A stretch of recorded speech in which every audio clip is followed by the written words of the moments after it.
నమస్తే భక్తి ప్రేక్షకులకి స్వాగతం. అయితే 2025 కొత్త సంవత్సరం మనం అందరం కూడా కొత్త సంవత్సరంలో అడుగు పెడుతున్నాం. ఎన్నో అద్భుతమైన పనులు మనం అనుకునేవన్నీ మన సంకల్పం తీరాలి అని ప్రతి ఒక్కళ్ళకి కోరిక ఉంటుంది. సో అదే విధంగా అవ్వాలి అని కూడా కోరుకుంటున్నాము. అయితే ఈ 2025లో ద్వాదశ రాశుల వాళ్ళకి ఎలా ఉండబోతోంది అసలు అనేది కనుక్కుందాం. మనది 2025 ఉగాది నుంచి మనం మన రాశులు చెక్ చేసుకుంటూ ఉంటాం. కానీ ఇప్పుడు కొంచెం త్వరగా ఇంగ్లీష్ క్యాలెండర్ ప్రకారం కూడా అందరు చూసుకుంటూ ఉన్నారు కాబట్టి అందరికి తగినట్టుగా ఎలా ఉండబోతుంది అనేది మనతో డిస్కస్ చేయడానికి ప్రస్తుతం మనతో పాటు మన స్టూడియోలో ఆస్ట్రాలజర్ అనుపమ గారు ఉన్నారు. వారితో మాట్లాడి ద్వాదశ రాశుల వివరాలు తెలుసుకుందాం. నమస్కారం. నమస్తే అండి. సో అనుపమ గారు, వృషభ రాశి వాళ్ళకి ఎలా ఉండబోతుంది అంటారు ఈ 2025? ద్వాదశ రాశుల్లో కంపేర్ చేసుకుంటే వృషభ రాశి వాళ్ళు కొద్దిగా జాక్పాట్ అని చెప్పుకోవచ్చు అనమాట. ఎందువల్ల అంటే ఇప్పుడు గ్రహ గోచారం చూసుకుంటే మే వరకు కూడా గురుడు లగ్నంలోనే ఉంటారు వీళ్ళకి. అండ్ శని వచ్చేసి వీళ్ళకి దశమ స్థానంలో సంచారం జరుగుతుంది మార్చి వరకు కూడా. తర్వాత గురుడు ద్వితీయ స్థానంలోకి సంచారం జరగడము, అక్కడ మనకి ధనకారకుడు ధనస్థానంలో సంచారం అని చెప్పుకోవచ్చు అనమాట వృషభ రాశి వాళ్ళకి. అండ్ శని వచ్చేసి లాభస్థానంలో సంచారం జరుగుతూ ఉంటుంది. అండ్ రాహు వచ్చేసి దశమ స్థానంలో సంచారము, కేతు చతుర్థ స్థానంలో సంచారం జరుగుతుంది. ఇది గ్రహగతులు మనకి మే వరకు ఉంటుంది అనమాట. మేలో ఇవన్నీ మారుతాయి అనమాట, మార్చ్ టు మే మధ్యలో. సో అలా చూసుకుంటే వీళ్ళకి ఇది వరకు ఏవైతే అవుట్ స్టాండింగ్ ప్రమోషన్స్ ఏవైతే ఉండినాయో, లేకపోతే కెరియర్ లో గ్రోత్ లేదు అని అనుకునే వాళ్ళు, బిజినెస్ లో ప్రాపర్ గా వీళ్ళకి ప్రాఫిట్స్ రావట్లేదు అని అనుకున్న వాళ్ళు ఎవరైతే వృషభ రాశి వాళ్ళు ఉన్నారో ఈ సంవత్సరం వీళ్ళకి చాలా మంచి లక్ ఫేవరబుల్ అయితే కనిపిస్తుంది. ఆర్థికంగా వీళ్ళు చాలా బాగా మెరుగుపడే సూచనలు అయితే కనిపిస్తున్నాయి. ఎందుకంటే రెండు పెద్ద గ్రహాలు ధనానికి సంబంధించిన భావాలలో ఉండడం కూడా కొద్దిపాటిగా వీళ్ళకి ఫేవరబుల్ రిజల్ట్స్ వచ్చే పరిస్థితి ఉంది. స్థిరాస్తులు కొనుక్కోవాలనుకున్న వాళ్ళు కూడా మంచి ఇన్వెస్ట్మెంట్స్ చేసుకునే పరిస్థితులు గోచరిస్తున్నాయి. అష్టమాధిపతి ద్వితీయంలో సంచారం జరగడము, గురుడు వీళ్ళకి ఇక్కడ ఒక రకంగా జాయింట్ ఇన్వెస్ట్మెంట్స్, అంటే భార్యాభర్తలు ఎవరైనా జాయింట్ ఇన్వెస్ట్మెంట్స్ చేయాలనుకుంటే కనుక వీళ్ళకి స్పౌజెస్ నుంచి కూడా మంచి సపోర్ట్ వచ్చే ఛాన్సెస్ కనిపిస్తున్నాయి. వృషభ రాశి వాళ్ళకి ఎవరైతే పెళ్లిళ్ళు అవ్వలే సింగిల్ పర్సన్స్ ఉన్నారో వాళ్ళకి పెళ్లి జరిగే పరిస్థితి కూడా గోచరిస్తుంది. అమ్మాయి కానీ అబ్బాయి కానీ పరిస్థితి గోచరిస్తుంది. అంటే మనము ఇతర జన్మ జాతకాలు కూడా మనం చూసుకుంటాం కాబట్టి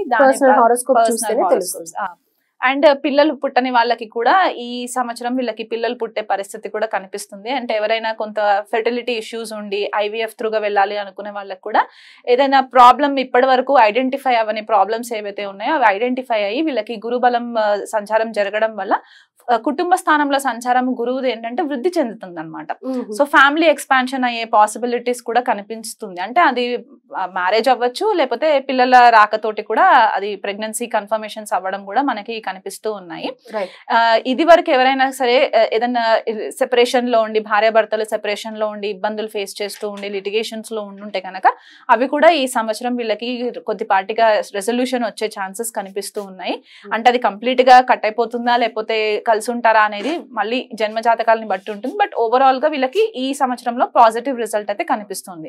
కాకపోతే కేతు సంచారము చతుర్థంలో సంచారం జరుగుతుంది కాబట్టి వీళ్ళు ఎక్కువ ఫోకస్ ఇంటి వాతావరణానికి సంబంధించి పెట్టరన్నమాట ఈ సంవత్సరంలో. ఎందుకంటే దశమంలో రాహు సంచారం జరుగుతుంది కాబట్టి ఫోకస్ అంతా కూడా కెరియర్ పైన ఎక్కువ ఉండే దాఖలాలు కనిపిస్తున్నాయి. కాబట్టి గృహానికి సంబంధించి కొద్దిపాటిగా నెగ్లిజెన్సీ కనిపిస్తూ ఉంటుంది. ఓకే, అంటే ఎక్కువ రెస్పాన్సిబిలిటీ తీసుకోరన్నమాట. వాళ్ళకి టైం కూడా ఉండదు. ఎందుకంటే వాళ్ళ కెరియర్ ఏదైనా ఒకటి ప్రోగ్రెస్ అవ్వాలి అని చెప్పి ఎక్కువ ఫోకస్ అక్కడ పెట్టేసరికి ఇక్కడ గృహానికి సంబంధించి కొద్దిగా మనశ్శాంతి ఉండకపోవడము, వర్క్ లైఫ్ బ్యాలెన్స్ సరిగా మెయింటైన్ చేసుకోలేకపోవడము, తల్లి గారికి కూడా కొద్దిగా ఆరోగ్యంలో లోపించడము. అంటే ఎవరైనా వృషభ రాశి వాళ్ళు ఉండి వాళ్ళ మదర్ కి గనక హెల్త్ ప్రాబ్లమ్స్ ఉంటే గనక ఎక్కువ నెగ్లెక్ట్ చేయకుండా వెంటనే మెడికల్ సూపర్విజన్ తీసుకుంటే కూడా వీళ్ళకి కొద్దిగా బెటర్ రిజల్ట్స్ ఉంటాయి.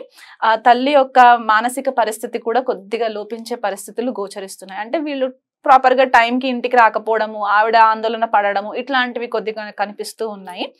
అలా కాకుండా హెల్త్ పరంగా కూడా వీళ్ళు ఓవర్ వర్క్ చేసేసరికి కూడా కొద్దిగా ఫిజికల్ బాడీ సపోర్ట్ చేయకపోవడము, ఆ వైటాలిటీ అనేది కొద్దిగా తగ్గడము ఇది కనిపిస్తూ ఉందన్నమాట.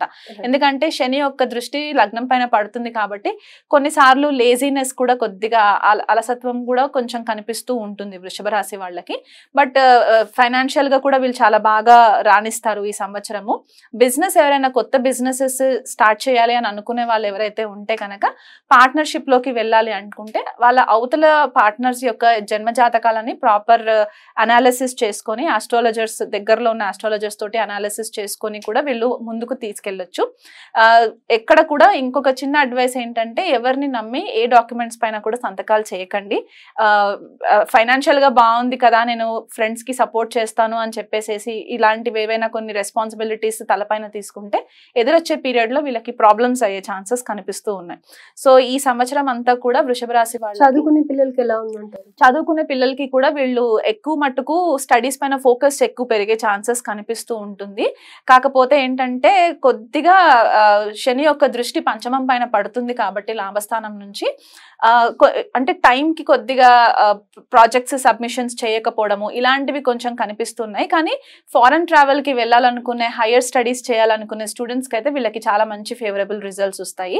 వీసా ప్రాసెసింగ్ లో కూడా వీళ్ళకి ఇబ్బందులు లేకుండా ఫారెన్ ట్రావెల్ కి వెళ్ళే ఛాన్సెస్ ఉన్నాయి. ఎందుకంటే దశమంలో రాహు సంచారము, లాభంలో శని సంచారము, 2 పాపగ్రహాలు ఉపచయ భావాలలో ఉండడము వీళ్ళకి మంచి ఫేవరబుల్ రిజల్ట్స్ వచ్చే ఛాన్సెస్ అయితే కనిపిస్తున్నాయి. కానీ చిన్న వయసు ప్రైమరీ ఎడ్యుకేషన్ తగిన జాగ్రత్తలు తీసుకుంటే సరిపోతుంది. Right, thank you so much.